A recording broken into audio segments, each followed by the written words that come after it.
ক্যাসেলটার মধ্যে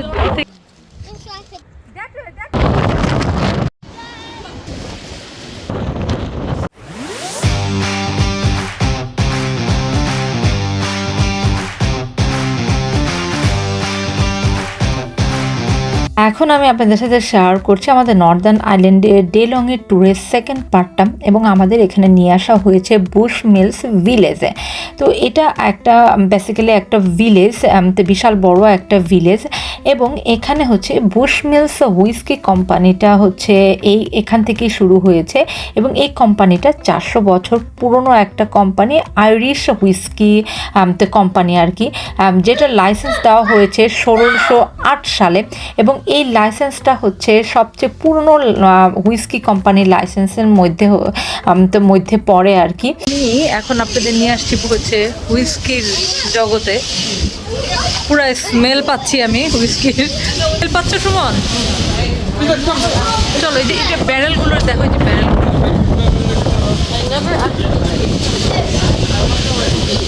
ও দেখো এই ব্যারেলগুলোতেও লেখা আছে না 18 না 16 8। এই 400 বছর ধরে বুশ মিলের যে হুইস্কিগুলো সেটা এই গ্রাম থেকেই আর কি তৈরি করা হচ্ছে, যার জন্য এত বিখ্যাত। এই বুশ মিলসের ফ্যাক্টরিটা আপনি ঘুরে দেখতে পারবেন। এখানে 15 পাউন্ড করে লাগবে আর কি পার পারসন। আমাদের সময় ছিল না তাই আমরা যাইনি, আর আমাদের এখানে কম সময় দেওয়া হয়েছিল। যাই হোক, আমরা এরপরে হচ্ছে আবার রওনা দিলাম এবং রওনা দিয়ে আমাদেরকে আরেকটা জায়গায় নিয়ে আসা হলো এবং এখানে জাস্ট ছবি তোলার জন্য আমাদেরকে নামানো হয়েছে। আর সেটা হচ্ছে একটা ক্যাসেলের সামনে, যার নাম হচ্ছে ডানলেস ক্যাসেল। আমার প্রোনাউন্সিয়েশন ভুলও হতে পারে। যাই হোক, এই ক্যাসেলেও কিন্তু গেম অফ থ্রোনের হচ্ছে শুটিং হয়েছে।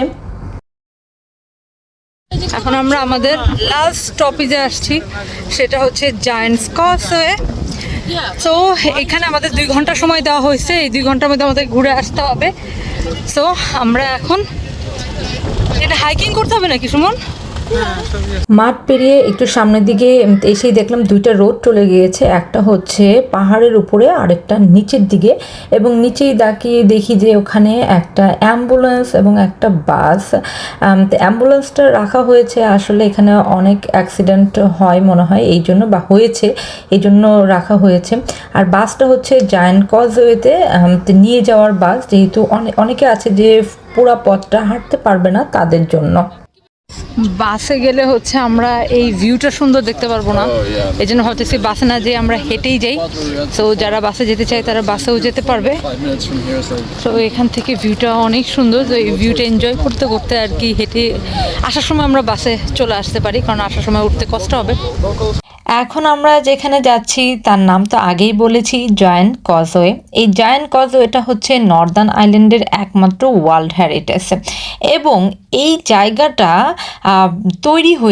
তৈরি মানে এই জায়গাটা হচ্ছে ক্রিয়েট হয়েছে হচ্ছে 6 কোটি, তার মানে 60 মিলিয়ন বছর আগে। মানে ক্যান ইউ ইমাজিন যে 60 মিলিয়ন বছর আগে এই জায়গাটা হচ্ছে তৈরি হয়েছিল। আর এই জায়ান্ট কজওয়েটা আবিষ্কার করা হয় হচ্ছে 1693 সালে, যেটা আজকে থেকে 331 বছর আগে হবে আর কি। এবং এটা নতুন করে খুব পপুলার হয় একটা পেইন্টার 1743 সালে এটা পেইন্ট করে এবং তার ওয়ার্ক প্লেসে এটা হচ্ছে ডিস্ট্রিবিউট করে, সেখান থেকে নতুন করে আবার পপুলার হয়।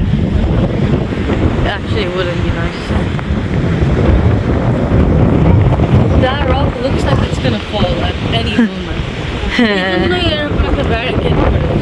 সুমন সাদ বলতেছে রকটা যে কোনো সময় পড়তে পারে। ওয়াও, দেখো দেখো দেখো এই রক দেখতেছো, এই রকগুলো দেখছো? হ্যাঁ, যতই সামনের দিকে হাঁটছিলাম খুবই অদ্ভুত লাগতেছিল। আমি অবশ্যই সাজেস্ট করব আপনারা আসার সময় হচ্ছে হেঁটে আসবেন, তাহলে পুরো বিউটিটা আপনারা দেখতে পারবেন। আর যখন আপনারা ব্যাক করবেন তখন যেহেতু পাহাড়ের উপরের দিকে উঠতে হবে, যার কারণে তখন আপনারা বাসে চলে আসতে পারেন। আর পুরো জায়গাটা এত অদ্ভুত, এটা আপনি চোখে না দেখলে আসলে বিশ্বাস করা মানে খুবই কঠিন। আর পাথরগুলো এত অদ্ভুত টাইপের পাথর আমি কখনোই দেখিনি। এবং এখানে এই জায়ান্ট কজওয়েটা কিন্তু 40,000 ইন্টারলকেন ব্যাসাল্ট কলাম দিয়ে আর কি তৈরি, যেটা আমি আপনাদেরকে আর কি দেখাবো। জায়ান্ট কজওয়ের কাছে যখন যাব তখন আপনারা দেখতে পারবেন যে কিভাবে এক একটা কলামগুলো তৈরি হয়েছে একটা পাথরের উপর একটা পাথর রেখে। আমাদের কপালটাই খারাপ, আমরা যখনই মেন অ্যাট্রাকশন জায়গাগুলোতে যাই আর তখনই হচ্ছে এই বৃষ্টিগুলা আসা শুরু হয়। তো এখন আমরা সামনের দিকে হেঁটে যাচ্ছি। এইটুকু পথ কেউ চাইলে বাসে আসতে পারে, বাট বাসে আসলে এটা সৌন্দর্যটা সুন্দর করে আর কি উপভোগ করতে পারবে না। সো আমরা যেটা করব, আসার সময় হয়তো বাসে আসবো। একটা বিষয় আপনাদের না বললেই না আর কি, এখানে আসতে হলে অবশ্যই আপনাকে কিছু প্রিপারেশন নিয়ে আসতে হবে। এখানে ওয়েদার সবসময় বাজে থাকে, যার কারণে আপনাকে কিছু মানে বৃষ্টির প্রিপারেশন নিয়ে আসতে হবে। আমব্রেলা এবং হচ্ছে জ্যাকেটটা হচ্ছে মানে ওয়াটারপ্রুফ এরকম টাইপের একটা জ্যাকেট বা পঞ্চ, এগুলো নিয়ে আপনি আসলে হচ্ছে খুব বেশি ঝামেলায় পড়বেন না। আমরা যেহেতু হচ্ছে এগুলো আসলে কোনো প্রিপারেশন নিয়েই যায়নি, যার কারণে আমাদেরকে বেশ ঝামেলায় পড়তে হয়েছে। আর এখানে প্রচণ্ড বাতাস থাকে, ওয়েদার সবসময় এরকমই থাকে। নর্দার্ন আইল্যান্ডের ওয়েদার সবসময় নাকি এরকমই থাকে আর কি, খুবই বাজে থাকে। সো এখানে আসলে আপনি অবশ্যই কিছু প্রিপারেশন নিয়ে আসবেন, বিশেষ করে আপনি জ্যাকেটটা হচ্ছে রেইন জ্যাকেট অবশ্যই আপনি নিয়ে আসবেন, বা পঞ্চ যেগুলো একদম পলি টাইপের, যে পুরোটা ঢেকে থাকে এই টাইপের। কারণ যখন তখন এখানে বৃষ্টি আসে, 10-15 মিনিট বা আধা ঘন্টা পর পরই এখানে বৃষ্টি চলে আসে, আর এখানে আপনার দাঁড়ানোর কোনো জায়গা নেই, যার কারণে আপনাকে এখানে বৃষ্টিতে ভিজতে হবে। আপনি এই জন্য একটু প্রিপারেশন নিয়ে আসবেন। আর এখন আমি আপনাদের একদম যে জায়ান্ট কজওয়ের নিয়ে চলে আসছি, এটা হচ্ছে ব্লু টেল। তো আমরা বাচ্চা নিয়ে গিয়েছি বলে আমরা এত উঁচায় আর উঠিনি, জাস্ট এই ব্লু টেল পর্যন্তই ছিলাম। আপনাদের সামনে আরও দেখাচ্ছি যে এই পাথরগুলোটাই হচ্ছে একটা ওয়ান্ডার, এবং এই পাথর দিয়ে পুরো জায়গাটা আর কি মানে তৈরি হয়েছে। এটার নামই হচ্ছে জায়ান্ট কজওয়ে, এবং সবাই মোটামুটি জায়ান্ট কজওয়ের ছবিগুলো আপনারা এই জায়গাটাতেই দেখেন। আপনারা পাথরগুলো দেখলেই দেখেন কত ইউনিক টাইপের পাথর, একদম হানি কমের মতো আর কি, একটার সাথে একটা কত সুন্দর করে লেগে আছে। এবং এই জিনিসটাই খুব ওয়ান্ডার, কিভাবে এত ন্যাচারালভাবে এই পাথরগুলো একটার সাথে একটা লেগে আছে। এটা সত্যি আপনি যখন চোখে দেখবেন আপনার বিশ্বাসই হবে না, মনে হবে যে টাইলস যেরকম করে আমরা বসাই সেরকম করে কেউ একজন এভাবে বসিয়ে রেখেছে। এবং এখন যে জায়গাটায় যাচ্ছে এখান থেকে আপনারা হচ্ছে সেই কলামগুলো আপনারা দেখতে পারবেন, যে জায়ান্ট কজওয়ের যে পাথরগুলো একটার সাথে একটা আর কি রাখা আছে, এবং কতটা মানে সুন্দর করে রাখা আছে, মনে হচ্ছে কেউ হাত দিয়ে এই কাজটা করেছে। এই বিষয়টা যে এতটা ন্যাচারালিভাবে হয়েছে, এই জিনিসটাই আর কি বিশ্বাস হচ্ছিল না। আমরা যতই দেখছিলাম ততই আর কি ওয়ান্ডার ফিল করছিলাম। এবং আগে আমি বলেছি এখানে 40,000 ইন্টারলকেন ব্যাসাল্ট কলাম দিয়ে আর কি জায়ান্ট কজওয়ে তৈরি, এবং পাথরগুলো দেখেন কি অদ্ভুতভাবে একটার উপরে একটা বসে আছে সেই যুগ ধরে, এবং এত বছর ধরে একই ওয়েতেই আছে।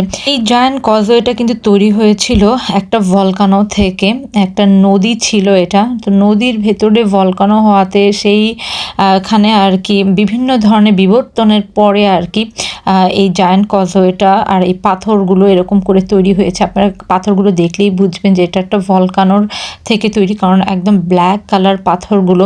কিন্তু এখানে যেভাবে পাথরগুলো রাখা আছে সেটা দেখলে আপনার কাছে খুবই অদ্ভুত লাগবে, যে এত শৃঙ্খলভাবে এত সুন্দর করে পাথরগুলো কে রাখলো এবং কিভাবেই বা এটা তৈরি হলো।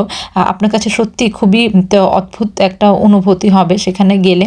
আর আরেকটা কথা হচ্ছে এখানে কিন্তু প্রচণ্ড রকম বাতাস থাকে। আমি তো এখানে ভিডিও করতে পারতেছিলাম না, কারণ অনেক বাতাস ছিল। এত বাতাসের জন্য আমার ক্যামেরায় হচ্ছে মানে অনেক সময় মনে হচ্ছিল যে হাত থেকে পড়ে যাবে। শুধু ক্যামেরা না, আপনি নিজেও পড়ে যেতে পারেন, তো ওইদিকে একটু সাবধান থাকবেন। তো আমরা আমাদের এই ইনক্রেডিবল জায়গা থেকে আর কি রওনা দিলাম, এবং আমরা যাওয়ার সময় বাসে করেই যাচ্ছিলাম। আপনাদের সবাইকে আমি তাই সাজেস্ট করব। তো কেমন লাগলো আমাদের আজকের ব্লগটি? আগের ব্লগগুলো যদি আপনারা না দেখে থাকেন প্লিজ আমার চ্যানেলে আর পেজে দেখে নেবেন, খুব চমৎকার কিছু ট্যুর প্ল্যান আছে। তো আজকের মতো তাহলে এখান থেকে বিদায় নিচ্ছি। পরবর্তীতে আরও সুন্দর কিছু ব্লগ আসবে, সেগুলো দেখার জন্য চ্যানেলে আর পেজে থাকবেন। আজকের মতো আল্লাহ হাফেজ সবাইকে। সবাই ভালো থাকবেন, সুস্থ থাকবেন। Bye bye.